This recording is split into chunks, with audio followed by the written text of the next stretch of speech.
सुरुवात हा. हो, करूया. करा सुरुवात. नमस्कार सर्वांचं या तिसऱ्या सत्रामध्ये हार्दिक स्वागत आणि सर्वांना सादरीकरणासाठी शुभेच्छा.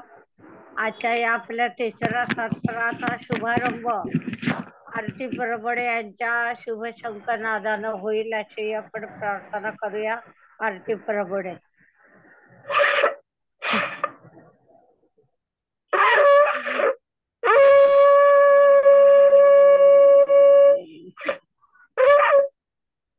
हम्म.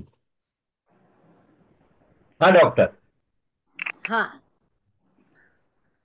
आरती प्रभुडे धन्यवाद. खूप सुंदर सुरुवात झालेली आहे. आणि आता या पुढचे सूत्र श्री खानोलकर सरांकडे. हम्म. मला असं वाटतंय की सुरुवातीला डॉक्टर शुभदाताई तुम्ही तुमचं सादरीकरण करून घ्या. हो हो. हा, आणि करा सुरुवात.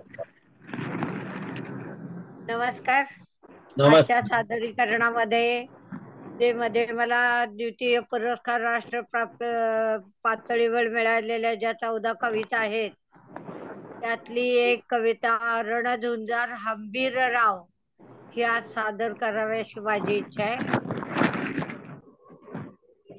रणझुंजार हंबीरराव. रणझुंजार हंबीरराव.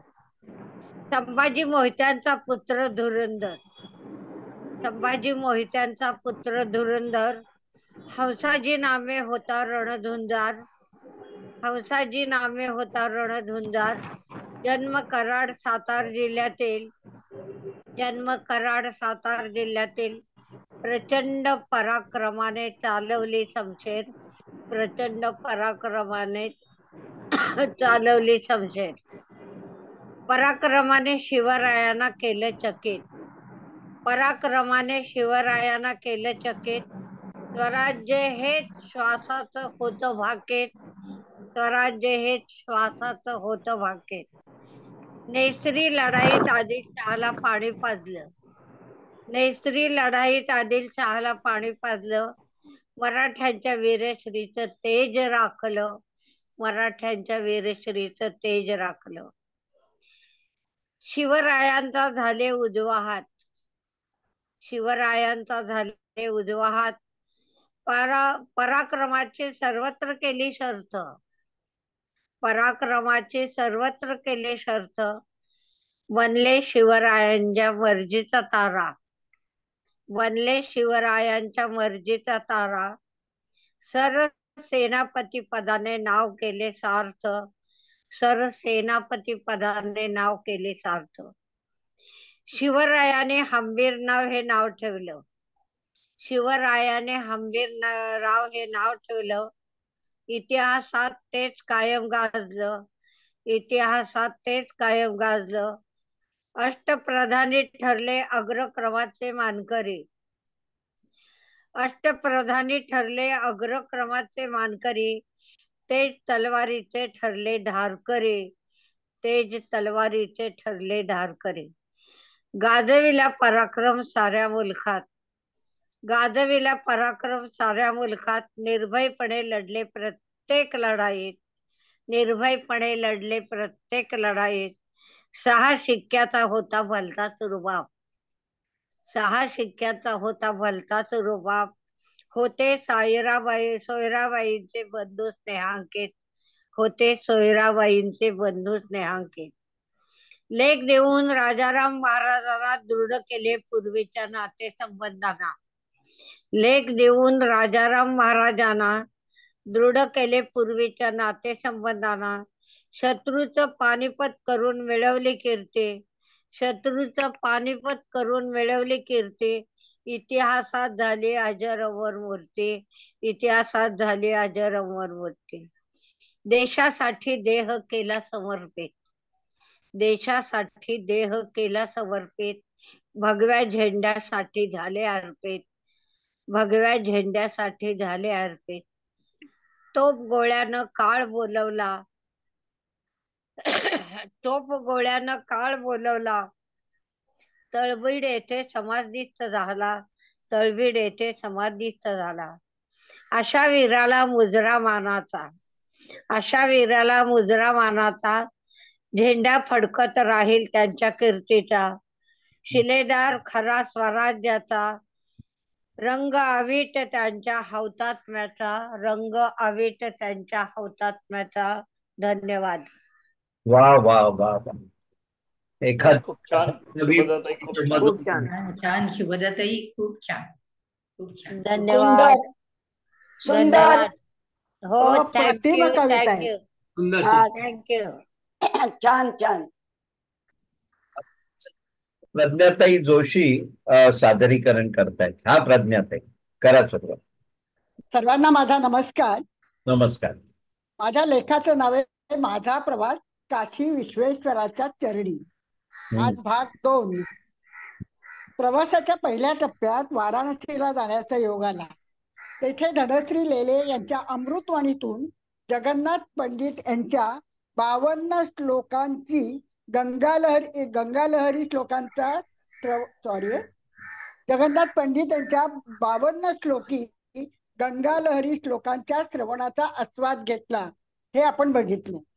पंडित जगन्नाथ हे दिल्लीपती शहाजहानच्या पदरी असलेले प्रतिभा संपन्न संस्कृत कवी आपल्या आयुष्याच्या अगदी सरत्या काळात श्री क्षेत्र काशी येथे आले.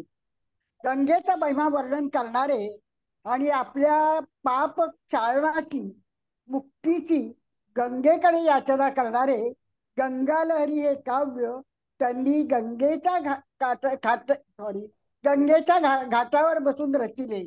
अशी आख्यायिका आहे की घाटाच्या 52व्या पायरीवर बसून ते श्लोक रचत गेले. प्रत्येक श्लोकागणित गंगा एक एक पायरीवर चढत आली आणि संपूर्णाला गंगेने कविराजांना आपल्या पात्रात सामावून घेतले आणि मुक्ती दिली. गंगेचा महिमा वर्णन करणे आणि आपल्या पाप क्षालनाची तिच्याकडे याचना करणे एवढेच खरे तर गंगालहरीचे मर्म आहे. ज्या संस्कृत श्लोकांमधील सौंदर्य स्थळे, अलंकार, वृत्त, त्यातील पौराणिक संबंध, एखाद्या श्लोकातील आपल्या संत साहित्याशी असणारे साधर्म्य असो किंवा भावार्थ वगैरे, साक्षात शरदेच्या वरदहस्त लाभलेल्या धनश्रीताईंनी आपल्या मधुर आणि मृदू वाणीने तो भावार्थ असा काही उलगडून दाखवला की आम्ही अगदी मंत्रमुग्ध होऊन गेलो. त्यांचा एक एक शब्द, एक एक संदर्भ आपल्या मनात कसा साठवून ठेवता येईल अशीच चिंता मनाला लागून राहील.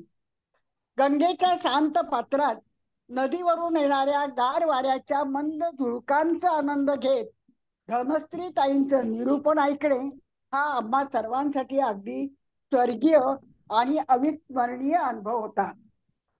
संस्कृत प्रचूर श्लोक वाचताना कधी मन विचलित व्हायचं. संस्कृत शब्दांची शास्त्र शुद्ध संधीची फोड करताना तर आमची ते ऐकण्याची, समजून घेण्याची कानाची क्षमता किती अपूर्ण आहे असा मला अनुभव येत असे. कितीतरी शब्दांची उत्पत्ती म्हणजे त्या शब्दाचं मूळ धनश्रीताई फार मनोरंजक पद्धतीने उलगडून सांगत. जमेल तितकं लिहून घेण्याचा प्रयत्न केला, पण तो किती तोकडा आहे, अपूर्ण आहे हे लक्षात आले. त्यांचा शब्द खजिना 2-4 भाषांवर असलेले त्यांचे प्रभुत्व बघून तर अगदी दिग्मूढ व्हायला होत असे. त्यांच्या भाषेतील गोडव्यामुळे अगदी हरकून जायला होत असे. हे निरूपण ऐकताना कंटाळा तर आला नाहीच, उलट पुढच्या श्लोकात काय असेल ही उत्सुकता वाढतच राहिली. एकही माणूस वा स्त्रिया एकदाही कोणत्याही कारणाने मध्येच उठून त्या रसगंगेचा रसभंग करत नसत. हे धनश्रीताईंच्या शब्द माधुर्याचे सामर्थ्य होते. धन्यवाद. या पुढील भाग पुढच्या याच्यात. वा वा प्रज्ञाताई, छान तुम्ही आम्हाला घेऊन जातायत सगळ्या स्थळी. छान छान, बघूया. खूप छान, खूप छान. धन्यवाद. धन्यवाद. करा. आता आपल्या समोर डॉक्टर शुभदाताई खटवकर प्रज्ञाताईंनी सादरीकरण केलं, त्याच्याबद्दल आपलं मत सांगतायत. हा डॉक्टर. माझा प्रवास काशी विश्वेश्वर हा आज प्रज्ञाताईंचा विषय होता. सादरीकरण खूप सुंदर झालं. वाराणसीमध्ये अमृतवाणी ऐकण्याची जी त्यांना सुसंधी मिळाली, जगन्नाथ पंडितांचं गंगा लहरी हे जे काव्य आहे 52 श्लोकी, आणि आपल्या पापक्षालनाची इच्छा व्यक्त करताना गंगेच्या काठी बसून त्यांनी या काव्याची रचना केली आहे. जसं जसं काव्य बहरत होतं तसतशी गंगा सुद्धा फुलारून आली, एक एक पायरी वर चढत आली, आणि अखेरी जेव्हा समारोप झाला काव्याचा, त्यावेळेला गंगेने त्यांना आपल्यात सामावून घेतलं आणि मुक्तीचा मार्ग त्यांचा मोकळा केला. हे अंगावर शहारे आणणारं वर्णन आहे. या संस्कृत श्लोकांमधली सौंदर्य स्थळ सूक्ष्म ज्ञान धनश्री ताईंनी आपल्या मृदुवाणीने मंत्रमुग्ध करत सर्वांना ऐकवले, आणि असं वाटलं ऐकणाराला की त्यांचा प्रत्येक संदर्भ मनीच आठवावा. गंगा लहरींचा प्रत्यक्ष अनुभव आणि त्याला जोडून असणारं काव्यास्वादन हे सगळं अभूतपूर्व पर्वणी प्रज्ञाताईने अनुभवले, आणि हा एक दिव्य अनुभव त्याने आपल्यापर्यंत पोहोचवला. सुंदर वक्तव्य असलेल्या धनश्री लेल्यांचं वक्तव्य मी ऐकलेलं आहे. मीही भारावून जाते त्यांच्या वक्तव्यानं. खूप दैवी शक्ती आहे त्यांच्या वक्तव्यात. त्यांची प्रचंड क्षमता, शब्दोत्पत्ती, सुरेख प्रकारचं जे माचले उदाहरणं देऊन, दृष्टांत देऊन समजावून सांगणं आहे ते खूपच छान आहे.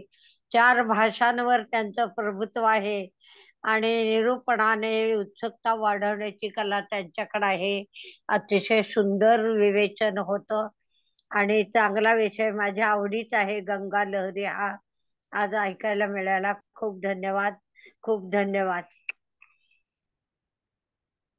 आपल्या समोर आता विकास पाटील सादरीकरण करतायत. विकासजी, करा सुरुवात. नमस्कार सर्वांना. नमस्कार. माझा विषय आहे ज्येष्ठत्व आणि पाणी. ज्येष्ठत्व आणि पाणी. 60 वर्षापेक्षा जास्त वयाच्या लोकांना तहान लागणे कमी होते आणि परिणामी द्रव पदार्थ पिणे थांबते.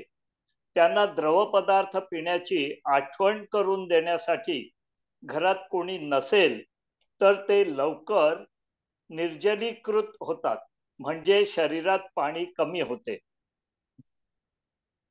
सुकतात. निर्जलीकरण हे गंभीर आहे आणि ते संपूर्ण शरीरावर परिणाम करते. त्यामुळे अचानक मानसिक गोंधळ, विस्मृती, रक्तदाब कमी होणे, हृदयाची धडधड वाढणे, छातीत दुखणे, कोमा इत्यादी इतर काही होऊ शकतं. आपल्या शरीरात 50% पेक्षा जास्त पाणी असते आणि ते तेवढेच राहील याची आपण काळजी घेतली पाहिजे. 60 वर्षावरील लोकांमध्ये हा साठा कमी होतो. हा नैसर्गिक वृद्धत्व प्रक्रियेचा भाग आहे. यात आणखी गुंतागुंत अशी की जरी ते निर्जलित असले तरी त्यांना पाणी प्यावेसे वाटत नाही, कारण त्यांची अंतर्गत संतुलन यंत्रणा मंदावते आणि त्यांना शरीरात पाण्याची कमतरता आहे हे सहसा जाणवत नाही. असे निर्जलित लोक निरोगी दिसत असले तरी शरीरातील रासायनिक कार्ये त्यांच्या शरीराला हानी पोहोचवू शकतात. म्हणून द्रवपदार्थ सेवनाची सवय लावा. द्रवपदार्थामध्ये पाणी,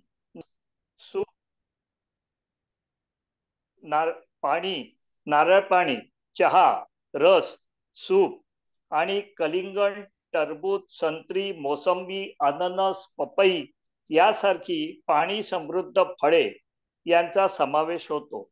महत्वाची गोष्ट म्हणजे दर 2 तासांनी काही द्रव पदार्थ सेवन करावे. कुटुंबियांसाठी ज्येष्ठ जेव्हा द्रव पदार्थ नाकारतात आणि चिडचिड करतात, अस्वस्थ दिसतात, ती निश्चितच त्यांच्या निर्जलीकरणाची लक्षणे समजा.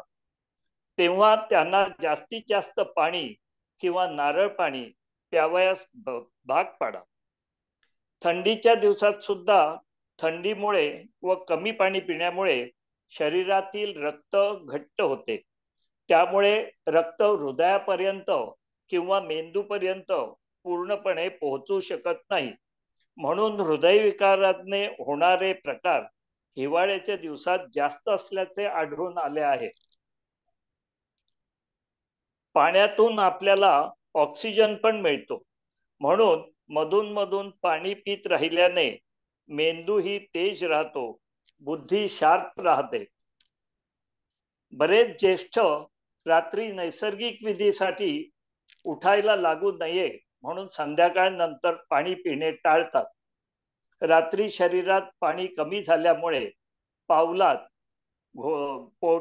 पोटऱ्यात, हाताच्या बोटात क्रॅम्प किंवा वात येतो. हा दृश्य परिणाम आहे. तसाच शरीराच्या आतील अवयवांना, स्नायूंनाही होतो, पण तो आपल्याला त्वरित कळत नाही. त्याचे गंभीर परिणाम नंतर अचानक होतात. महत्वाचे म्हणजे ज्येष्ठांनी रात्री उठावे लागते म्हणून पाणी पिणे अजिबात कमी करू नये. रात्री मध्ये उठल्यावर सुद्धा परत पाणी पिऊनच झोपावे. ज्येष्ठत्वात पाण्याचे महत्व किती आहे हे आपण समजून घ्यावे. नमस्कार. वा वा विकासजी, छान विषयाला खूप छान, खूप छान. विकास भाऊ, छान आरोग्य मी विषय दिलेली माहिती फार उपयुक्त आहे पाण्यासंबंधी ज्येष्ठ नागरिकांना. सर्व धन्यवाद. ज्येष्ठ आहे, आपण प्रत्येकाने त्याचा अवलंब करावा. धन्यवाद सावंत सर. खूप गरजेची माहिती आहे. रमेश पाटील सादरीकरण करतायत. रमेशजी करा सुरुवात. अर्धशतकापूर्वीची डोंबिवली हा माझा लेख लोकसत्ता मध्ये प्रसिद्ध झालेला होता. 50 वर्ष जेव्हा मला झाली तेव्हा, म्हणजे 20 वर्षापूर्वी.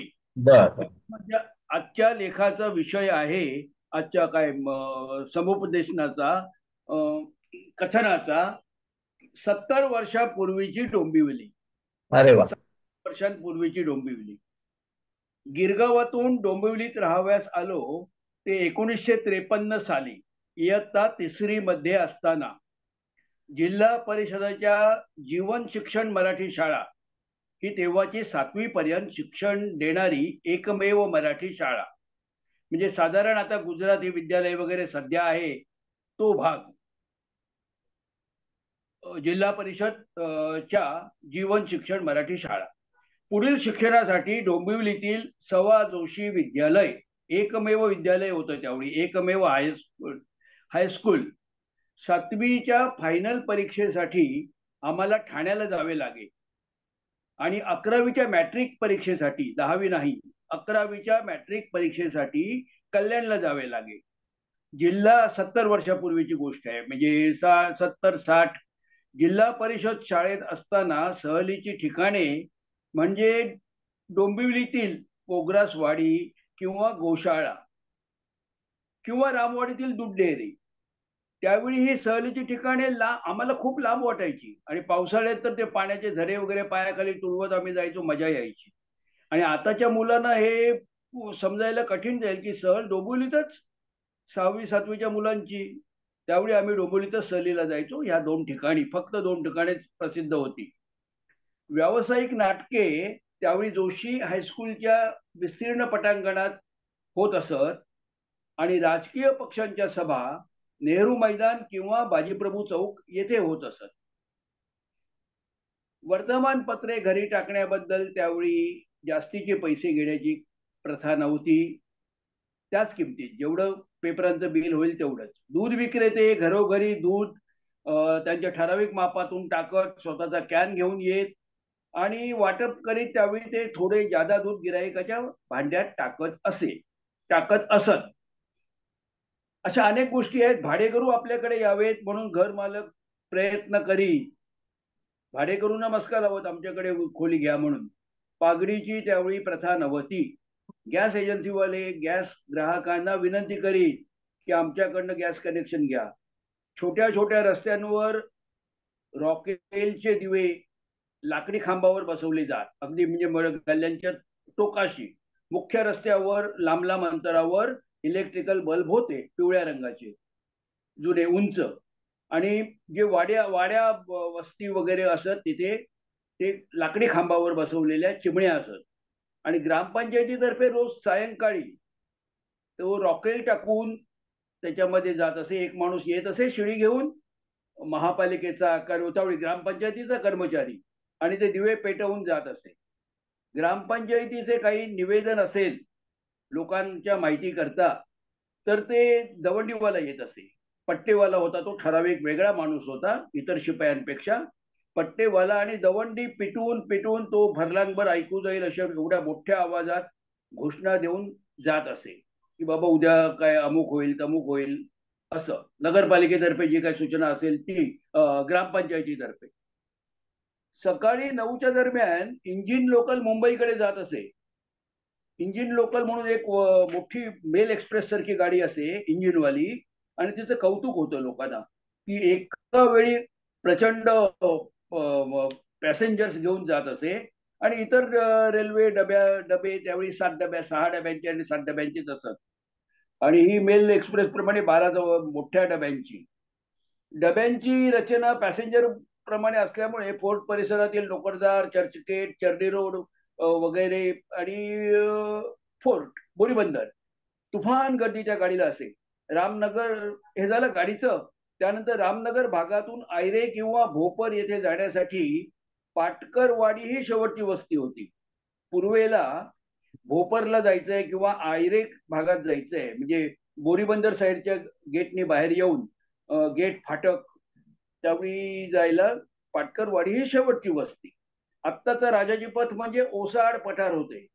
पाटकरवाडी नंतर जवळजवळ दिवा स्टेशन पर्यंत, म्हणजे आत्ताचं कुडाळ देशकर भवनकडे उभं राहिलं तर दिवा स्टेशन पर्यंत एकही इमारत दिसत नव्हती. कोल्ह्यांची कोल्हेकुई सायंकाळनंतर पाटकरवाडीत स्पष्ट ऐकू येत असे. पाटकरवाडीच्या मी पाटकरवाडीत राहत होतो, आम्ही पाटकरवाडीत राहत होतो. पाटकरवाडीच्या मागील बाजूपासून म्हणजे आत्ताचे चंद्रकांत पाटकर विद्यालय पासून पांडुरंगवाडी गांधीनगर पर्यंत सर्व जंगलच होते. आम्ही कैऱ्या चिंचे शोधण्यासाठी तेथे जात असू. जंगलात सापांचेही दर्शन होत असे आणि मग घबराट. त्यावेळी आता एवढी नगरे आणि रस्ते नव्हते. संपूर्ण डोंबिवली पश्चिम म्हणजे विष्णुनगर. आता 7-8 नगरांचे नाव आहेत किंवा खूप आहेत. डोंबिवली पूर्व म्हणजे रामनगर आणि टिळकनगर. आता पूर्वेला 15-20 नगर आहेत. दूरवर पांडुरंगवाडी येथे प्रथम वस्ती होण्यास सुरुवात झाली. पूर्वेला डोंबिवली पूर्वेला दूरवर पांडुरंगवाडी येथे वस्ती होण्यास सुरुवात झाली. आणि त्यानंतर पूर्वेकडील मानपाडा रोड म्हणजे गोखलेवाडी पासून खाली जो 4 रस्ता आहे तिथे गोखलेवाडी आणि पूर्ण भरून गेला मानपाडा रोड. गांधीनगर वगैरे त्यावेळी काही माहिती नव्हती. डोंबिवली पश्चिमेकडील स्टेशन जवळील वस्ती आणि भागशाळा मैदान सोडले तर सर्व भाग कित्येक वर्षे ओसाडच होता, चिखलमय. पश्चिमेला फक्त जवळपासची घरं आणि भागशाळा मैदान. पश्चिमेकडे ठाणे बाजूने बाहेर पडताना नवरे कंपाऊंड पासून कोपरच्या दिशेने साऊथ इंडियन शाळा जोंधळे विद्यालय पर्यंत एक भव्य भाजीमळा कोपरकर मंडळींचा होता. तेथे ताजी भाजी कमी दरात आम्हास मिळत असे आणि ताजी आणि कमी दरात. त्यामुळे तिथे लोक भाजी घ्यायला येत असत. कोपरकर मंडळी ती पिकवत असत. नाखे उद्योग समूहाने डोंबिवलीत शिरकाव केल्यानंतर डोंबिवली पश्चिमचा कायापालट झाला. कोपर गावात जाताना कैलास नगर, शास्त्री नगर येथे करवंदीच्या जाळ्या होत्या, तलाव होता. बरं, बँकिंग बद्दल बोलायचं झालं तर कल्याण पीपल्स कोऑपरेटिव्ह बँक ही त्यावेळेची एकमेव बँक आणि बँक बुडाली.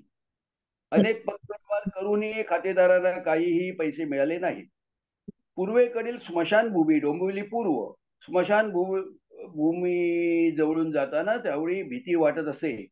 आता सर्व परिसर उंच इमारतींनी वेढलेला आहे. त्यावेळी वेळलेला आहे. त्यावेळी त्या भागात कोणी फिरत नव्हते रात्र अंधार पडल्यानंतर. त्यावेळी लग्ने मुंजी वगैरे वाड्यातच मंडप टाकून करण्यात येत असत. म्हणजे हॉलमध्ये लग्न मुंज वगैरे होत नसे. छोटी छोटी कार्ये लग्ने कदाचित छोटेसे मंगल कार्यालयात होत असेल, पण बाकी मुंजी किंवा इतर छोटे समारंभ मंडप टाकून करण्यात येत असत. डॉक्टर शंकर सबनीस, डॉक्टरांबद्दल बोलायचं झालं तर डॉक्टर शंकर सबनीस सुप्रसिद्ध मोठे डॉक्टर, आणि डॉक्टर गोडबोले. त्यानंतर डोंबिवलीतील doctor Malati Pradhan, doctor Kamal Oak, doctor Purushottam Thackeray. असे म्हणतात की अर्धी डोंबिवली पाटकर पेनसे नवरे यांच्या मालकीची होती. विविध संस्थांचे जाळे असणारी, साहित्यिकांची, कलाकारांची अशी ही समृद्ध डोंबिवली. वा वा वा वा रमेशजी, खूप माहिती दिली. खूप छान, मस्त. पत्रकार रमेश.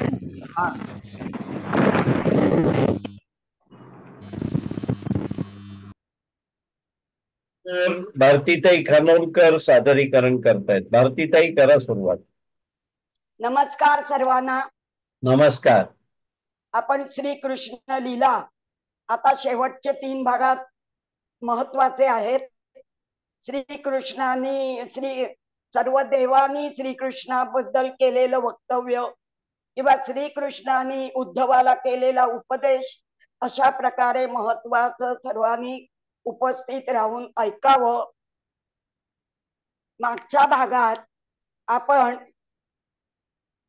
यादवांच्या खेळामुळे यादवांनी खेळात गरोदर स्त्री बनून साधू संतांशी केलेले उर्मट वर्तन आणि विश्वामित्रांकडनं त्यांना मिळाला शाप की तुझ्या उदरी एक मुसळ जन्माला येईल आणि तुमच्या कुळाचा समूळ नाश करील. याच्या पुढचा भाग पाहू. ब्रह्मादिकांचे द्वारकेत आगमन, कालांतराने सनकादिक पुत्र प्रजापती ब्रह्मदेव व भक्तगणांसह शंकर द्वारकेत श्रीकृष्ण दर्शनासाठी आले. त्यांच्या बरोबर इंद्र, अश्विनी कुमार, महान ऋषी, किन्नर, गंधर्व हे सर्व स्वर्गस्थ देव पण होते. आणि द्वारकेतील दिव्य संपत्ती ऐश्वर्य पाहून या सर्वांचे डोळे दिपून गेले. सर्वांनी श्रीकृष्णावर पुष्पवृष्टी केली.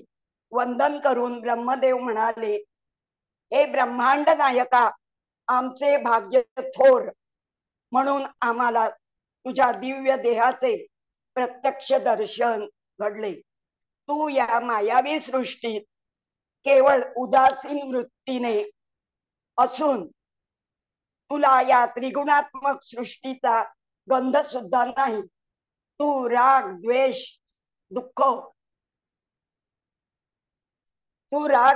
दुःख रहित आहेस. जगाच्या उद्धारासाठी तुझा जन्म असून लोकांना परमार्थ प्राप्ती व्हावी हा तुझा हेतू आहे. तुझ्या लीलांच्या चिंतनाने परमार्थ प्राप्ती होते. मुमुक्षुजन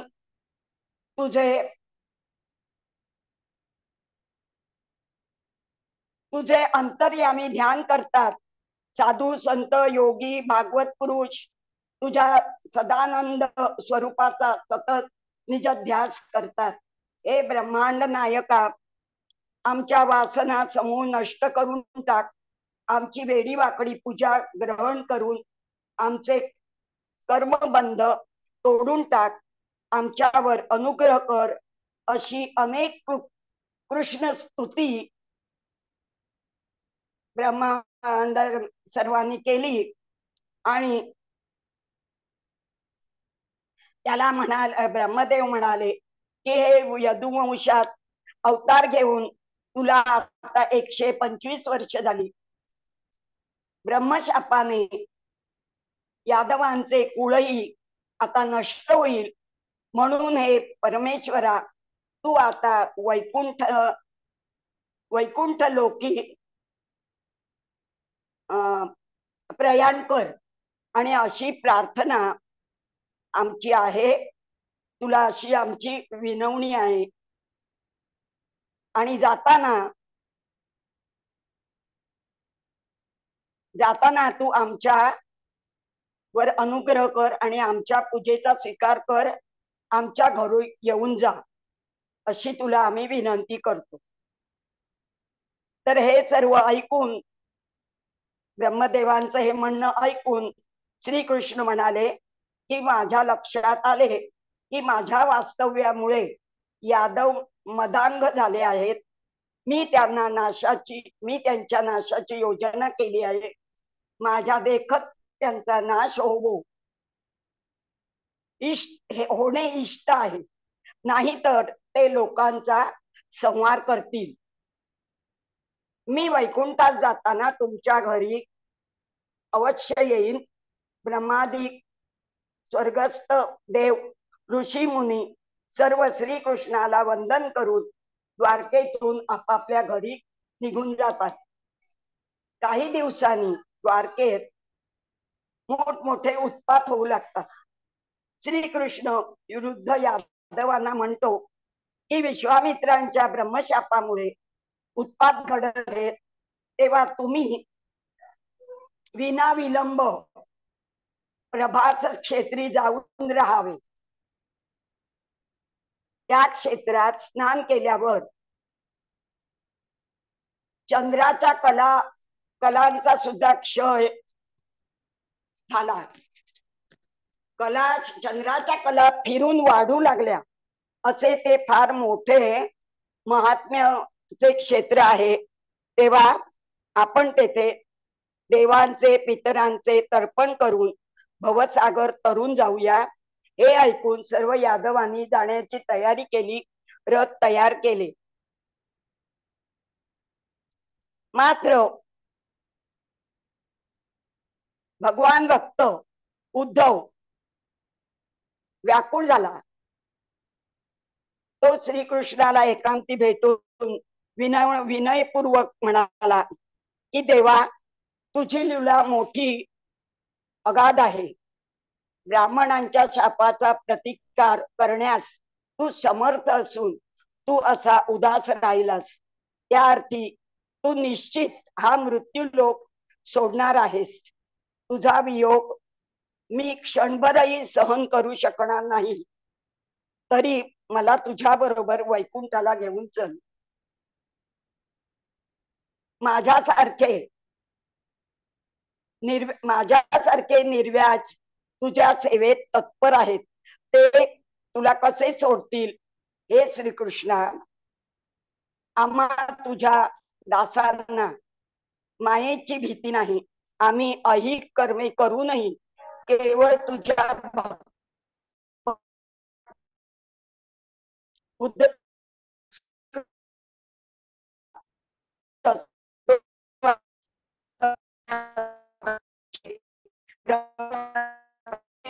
मी पृथ्वीचा जन्म घेतला. मी वैकुंठास परत जावे अशी ब्रह्मदेवांसह सर्व देवांची इच्छा आहे. तेव्हा हे उद्धवा, मी सांगतो ते ऐक असं म्हणून श्रीकृष्णाने जो उद्धवाला उपदेश केला ते त्यांचं संभाषण झालं. ते आपण पुढच्या वेळेला पाहू. कृष्णम वंदे जगद्गुरु. कृष्णम वंदे जगद्गुरु. वा वा भारतीताई, खूप छान. भारतीताई खूप छान. छान छान छान सुंदर. छान. धन्यवाद. आणखी एक भाग्याचा दिवस. ही सादरीकरणाची समीक्षा म्हणूया आपण.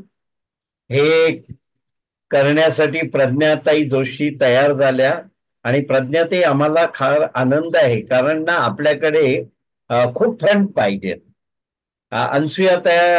अनसुयाताई कुंभार असतात तेव्हा आपण त्यांना विनंती करतो. आज तुम्हाला विनंती केली, तुम्ही लागलीच तयार झालात. आणि ह्या सगळ्या तुम्ही शिक्षिका आहेत, लक्षात घ्या. आणि हा आमच्या दिलासा विरंगुळा केंद्राच्या सभासदांसाठी एक मोठे दागिने आत घे. तर तुम्ही समीक्षेचा भाग सुरू करू शकताय. प्रज्ञाताई जोड. हो.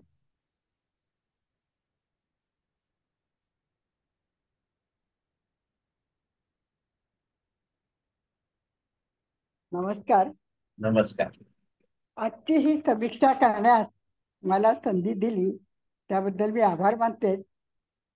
माझ्या अल्पमतीने मी जी आज काही ती समीक्षा करणार आहे ती अर्थात आपण गोड बांधून घ्या. आणि अचानक काही आपल्याला काम आलं की जरा थोडं गोंधळाला होतं. कदाचित तसा गोंधळही असू शकेल, तरी सुद्धा मी प्रयत्न करते. आजचे जे सर्व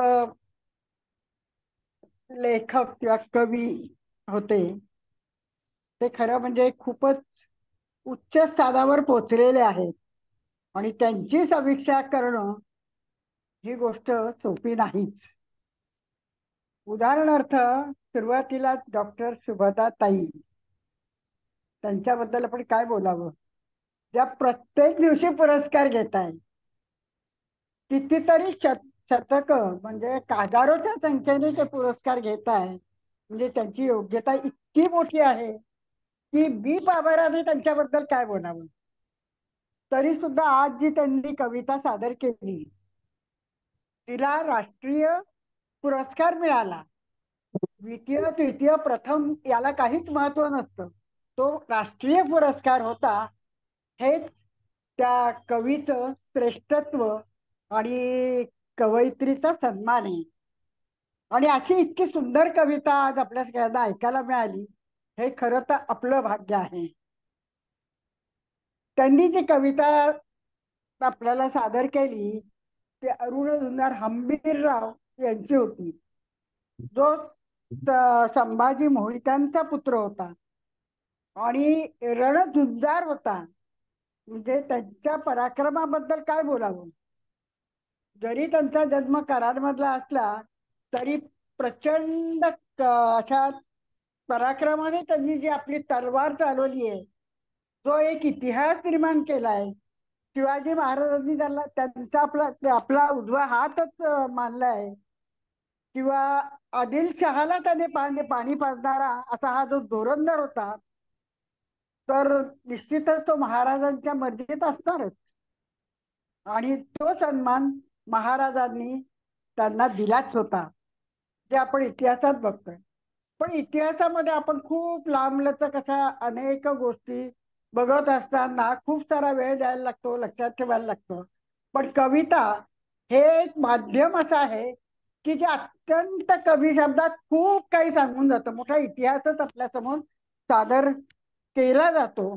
आणि तसंच या सर्व सेनापतीच्या काय त्यांच्या विषयी सुभदाताईंनी ही जी कविता सादर केलेली आहे सर्वांसाठी, आपल्या सर्वांसाठी, ती अप्रतिम आहे. ज्या व्यक्तीला अष्टप्रधान मंडळात सुद्धा अग्रणी स्थान होतं त्या व्यक्तीचं वर्णन काय करावं, त्या पराक्रमाचं वर्णन आपण काय करू शकतोय. पण अत्यंत कमी शब्दामध्ये सुभदाताईंनी या सगळ्या गोष्टी ज्या पद्धतीने एकत्र आणल्या आहेत आणि सादर केल्या आहेत, तर या ठिकाणी मी सुभदाताईंना खरंच त्यांच्यासमोर नतमस्तक होते की खरोखर त्यांचं करावं तितकं कौतुक कमीच आहे. याच धुरंधराने आपल्या लेकीला राजाराम महाराजांना आपली लेक देऊन शिवाजी महाराजांच्या घराण्याची जे दृढ नातं निर्माण केलंय ते पण कौतुकास्पद आहे. त्याची नोंद निश्चितच सर्वत्र घेतली जाते. आणि त्यांचा देह तर देशासाठीच होता, जो त्यांनी देशाला समर्पित केला होता. त्यांची समाधी पण आता आहे बघायला मिळते आपल्याला. तसा नेहमीच त्यांच्या कीर्तीचा झेंडा फडकत राहिला. आणि सुभदाताईंच्या या अप्रतिम कवितेतून आपल्याला त्याचं दर्शन आज झालं. त्याबद्दल खरंच खूप धन्यता वाटते आणि खूप कौतुक आणि खूप आदर सुभदाताईंबद्दल मला वाटतो. त्या कवितेची कवी आणि कवयित्रीचं श्रेष्ठत्व या कवितेने सिद्ध झालंय. तशा त्या सिद्ध कविता लेखिकाच आहेत. तर सुभदाताई आपणा शतशः अभिनंदन आणि मी पामर आपलं काय वर्णन करणार, तरी मला ही संधी मिळाली त्याबद्दल धन्यवाद. त्यानंतर विकास पाटील. विकास पाटील हे सुद्धा एक वेगळं व्यक्तिमत्व आपल्यामध्ये आहे. अष्टगुणी व्यक्तिमत्व असंच त्यांना म्हणता येईल. कारण जी क्षेत्र, मग ती साहित्यिक असो, सामाजिक असो, कुठली क्षेत्र जे आपल्या समोर येतात त्या प्रत्येक क्षेत्रात विकासजींना बक्षिसं मिळतात, पुरस्कार मिळतात. यावरून त्यांच्या व्यक्तिमत्वाचा आपल्याला अंदाज आलेलाच आहे. आज त्यांनी जो विषय घेतलाय तो ज्येष्ठत्व आणि पाणी. मुळात पाणी, जीवन हे आपल्या जीवनाला खूपच महत्वाचं आहे. मग तो ज्येष्ठ असो व कुणी सजीव असो, प्रत्येकालाच पाण्याची गरज असते. पण जसजसं आपलं वय वाढतं तशी आपली वृत्ती वाढते. काही वेळेस आळस सुद्धा वाढतो, काही वेळेस नैराश्य, उदासीनता पण येते, किंवा सभोवतालची परिस्थिती पण अशी निर्माण होते की ज्येष्ठत्वांना किंवा जे वृद्ध आहेत त्यांना अनेक समस्या आपल्याला समाजात दिसून येतात. आणि मग अशा वेळेस जर त्या ज्येष्ठ व्यक्तीला घरातील लोकांचा खूप चांगला, अत्यंत प्रेमाचा, आदराचा जर हे असेल, काय म्हणता येईल त्याला, पाठिंबा असेल, तर त्या ज्येष्ठ व्यक्तींचं जीवन उत्तमच असतं, सुंदर असतं, ते छान जगतात. पण हे आपल्याला जितकं शहरात छान चित्र दिसतं ना, तितकं ग्रामीण भागात अजिबातच नाही. उलट याच्या उलट चित्र आणि ग्रामीण भागातल्या ज्येष्ठत्वांची जी काय स्थिती आहे ती अत्यंत दयनीय आहे.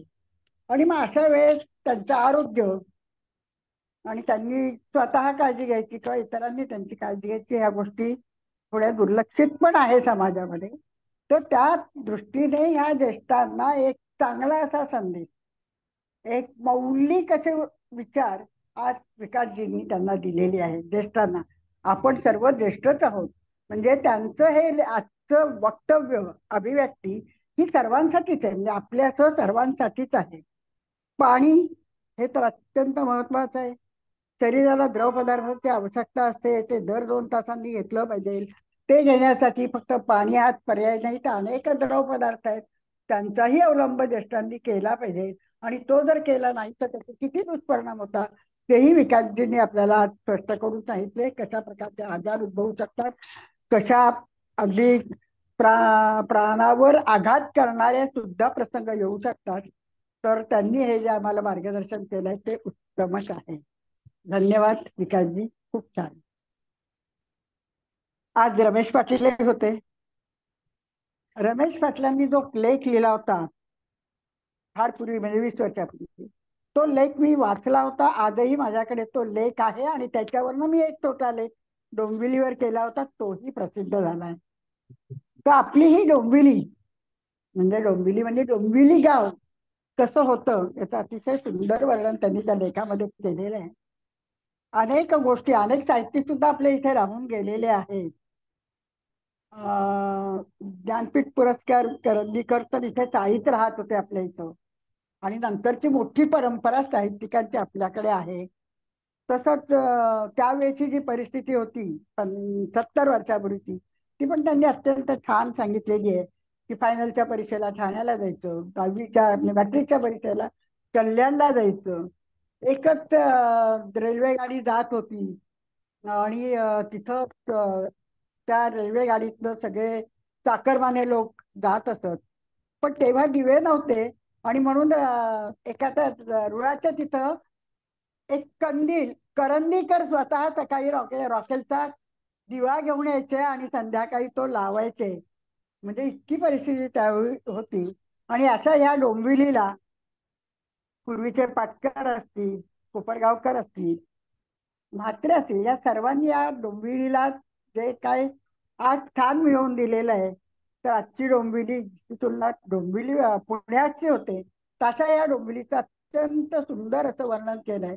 मग माध्यमाचं त्यावेळेस जे साधन होतं ते दवंडी होती, किंवा 12 डब्यांची इंजिन गाडी त्यावेळेस जात असायची, किंवा भोपरला जाण्यासाठी किंवा पश्चिमेकडे पाटकरवाडीत जाण्यासाठी, किंवा दिवा स्टेशन पर्यंत एकही इमारत नव्हती. अशी कितीतरी उदाहरणं त्यांनी या ठिकाणी मांडली. माझ्याही आठवणीत म्हणजे अगदी 1970च्या दरम्यान की टिळकनगरमध्ये जिथं मी राहते तिथे समोर फक्त तळं दिसत होतं. मधल्या कुठल्याच बिल्डिंगी नव्हत्या. सगळीकडे बांबूची बनव आणि त्याच्यामध्ये उगवलेली ती जांभळी जलपर्णी वृक्ष वेली यांचं जाळं पसरलेलं असायचं. गोगरासवाडी तिथे असणाऱ्या गुरांचा वावर ह्या सगळ्याच गोष्टी फारच मजेशीर आहेत. आता अनेक नगरं झालेली असली तरी पूर्वीची डोंबिवली ही आपली डोंबिवली होती आणि तिचं अत्यंत सुंदर असं वर्णन रमेश पाटील यांनी केलंय. बरं झालं त्यांनी पूर्वस्मृतींना आज छान उजाळा दिलाय. आवडला मला. खूप छान रमेशजी. बँकेची महत्व, बँक, स्मशानभूमी सगळेच विषय त्यांनी त्या ठिकाणी घेतले डॉक्टरांपासून. त्यानंतर आपण भारतीताईंकडे येऊया. भारतीताई खरंच प्रवचनकारच झालात तुम्ही आपल्या दिलासाठी. श्रीकृष्णाच्या जन्मापासून अगदी त्यांच्या शेवटच्या टप्प्यापर्यंत तुम्ही आज आम्हाला या ठिकाणी आणून पोहोचवलं आहे. सर्व देवांनी श्रीकृष्णाचं महात्म्य सांगितलंय आणि प्रजापिता ब्रह्मदेवांना शेवटी असं वाटायला लागलं की अरे बाबा किती इथं राहणार आहेस तू, तर चल इथून बाहेर चल आता. तर त्याचंही वर्णन त्याचं जे वर्णन आहे ते खूपच छान केलेलं आहे. किन्नर, गंधर्व, प्रजापिता ब्रह्मदेव, शंकर सगळेच द्वारकेच्या कृष्णाच्या दर्शनासाठी आले आणि त्याला विनंती करताय. तर श्रीकृष्णाचं दिव्य अशी संपत्ती, ऐश्वर्य बघून सर्वच महादेवांचे डोळे म्हणजे सर्वच डोळे या देवांचे डोळे दिसून गेलेले आपल्याला दिसतात. तर अशा प्रकारे ह्या श्रीकृष्णाचं की त्याच्या जीवनामध्ये द्वेष, मत्सर असे जे सटगुण आहेत, दोष, त्या विरहित असणारा हा श्रीकृष्ण, त्याचं जीवन जे आहे त्याचं अत्यंत सुंदर वर्णन आतापर्यंत भारतीताईंनी आपल्याला ऐकवलंय. श्रीकृष्ण स्तुतीचं खूप छान असं वर्णन त्यांनी आतापर्यंत आपल्याला अनुभवलेलं आहे. त्यांच्याकडून आपल्याला अनुभवास मिळालेला आहे. आणि यदुवंशामध्ये 125 वर्ष आता श्रीकृष्णाला झाले आणि म्हणूनच सर्व देवांनी त्याला वैकुंठाला प्रयाण कर आता अशी विनंती केली आणि तेवढ्यासाठी ते सगळे आलेत. आणि अशा प्रकारे हे विनंती ऐकून अर्थातच श्रीकृष्णाने त्यांना सांगितलंय की हो हे ठीक आहे, पण या दुष्टांचा संहार करण्यासाठीच मी इथे आलो होतो आणि आता जाताना मी आपल्याला नक्कीच इथून ज्यावेळेस निघेल त्यावेळेस आपल्या सर्वांकडे मी येईल असं आश्वासन श्रीकृष्णाने सर्व देवांना त्या ठिकाणी दिलेलं आहे. तर भारतीताई, एक श्रीकृष्ण चरित्र तुम्ही आमच्यासमोर सादर केलेलं आहे. खूप छान आहे त्याचं वर्णन. आता 1-2 भागच राहिले म्हणलात म्हणजे निश्चितच आम्हाला ते नेहमीच आठवत राहते. खूपच छान भारतीताई. आणि त्याच्यानंतर कोण होतं बरं? एवढेच आहे. ठीक आहे. तर सर मला आज मी संधी दिली आणि अत्यंत तोडक्या मोडक्या भाषेमध्ये मी या ठिकाणी काय समीक्षण म्हणा काय ते मी या ठिकाणी सादर केली. पण त्यासाठी आम्ही आपले अत्यंत आभारी आहे. खरं म्हणजे ना संधी दिलेली नाहीये. तुम्ही गुरुवर्य ज्यांना म्हणतात डॉक्टर शुभदाताई, त्यांनी केलेली चापलुसी आहे त्यांच्याकडे. हे तर खरंच आहे. अजून त्यांचं शुभदाताई चार्जिंग अनम्यूट करा. शुभदाताई अनम्यूट करा.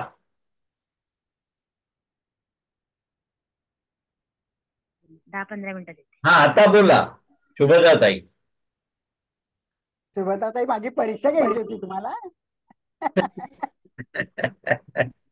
चला शुभदाताई तुम्ही कार्यक्रमाचा शेवट करा. बर, छान सुंदर. आजच्या सर्वांची सादरीकरण सुंदर झाली. प्रज्ञाताईंची समीक्षा छान झाली. ऐनवेळी त्यांनी आपल्यावर लोड घेतला, मला मुक्त केलं आणि काही असे ना माझ्या मोबाईलनं शेवटपर्यंत साथ दिलेली आहे. त्यामुळं मला ते ऐकायला मिळालं, हे छान वाटलं. असा सर्वांचा उत्कर्ष होई ईश्वर चरणी प्रार्थना. धन्यवाद.